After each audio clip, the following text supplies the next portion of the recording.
Marian തീർത്ഥാടന കേന്ദ്രമായ രാജകുമാരി ദൈവമാതാ പള്ളിയിലെ 8 നോമ്പാചരണത്തിന്റെ ഭാഗമായി നടത്തപ്പെടുന്ന മരിയൻ തീർത്ഥാടന പദയാത്ര ഇന്ന് വൈകിട്ട് അടിമാലിയിൽ നിന്നും ആരംഭിച്ചു.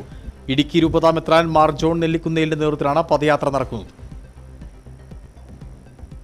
മരിയൻ തീർത്ഥാടന കേന്ദ്രമായ രാജകുമാരി ദൈവമാതാ പള്ളിയിലെ 8 നോയമ്പ് ആചരണത്തിന്റെ ഭാഗമായിട്ടാണ് വിശ്വാസികളുടെ വലിയ പങ്കാളിത്തത്തോടെ മരിയൻ തീർത്ഥാടന പദയാത്ര നടക്കുന്നത്.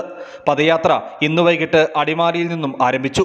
ഇടുക്കി രൂപതാ മെത്രാൻ മാർ ജോൺ നെല്ലിക്കുന്നേലിന്റെ നേതൃത്വത്തിലാണ് പദയാത്ര നടക്കുന്നത്.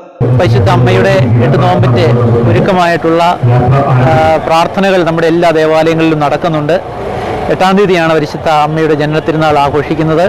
അതിനൊരുക്കമായിട്ട് വിശ്വാസികൾ വളരെ പ്രാർത്ഥനാപൂർവ്വം ത്യാഗം എടുത്ത് നോമ്പെടുത്താണ് തീർത്ഥാടനത്തിൽ പങ്കുചേരുന്നത്.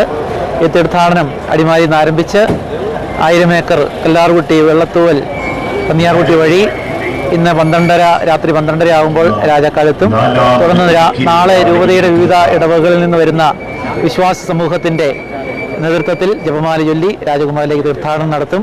അടിമാലി സെന്റ് ജൂഡ് ദേവാലയത്തിൽ നിന്നും ആരംഭിച്ച പദയാത്ര കല്ലാർകുട്ടി, വെള്ളത്തൂവൽ, പന്നിയാർകുട്ടി വഴി രാജാക്കാട് ക്രിസ്തുരാജ ഫെറോന ദേവാലയത്തിൽ എത്തിച്ചേരും. തുടർന്ന് സെപ്റ്റംബർ 7-ാം തീയതി രാവിലെ രാജകുമാരി ദേവമാതാ പള്ളിയിലേക്ക് പദയാത്ര ആരംഭിക്കും. News bureau, Adimali. ഇനി ലോ പ്രൈസിൽ ഹൈ റേഞ്ച് ഓണം. ഏറ്റവും പുതിയ കളക്ഷൻസ് ഏറ്റവും കുറഞ്ഞ വിലയിൽ. High range home appliances.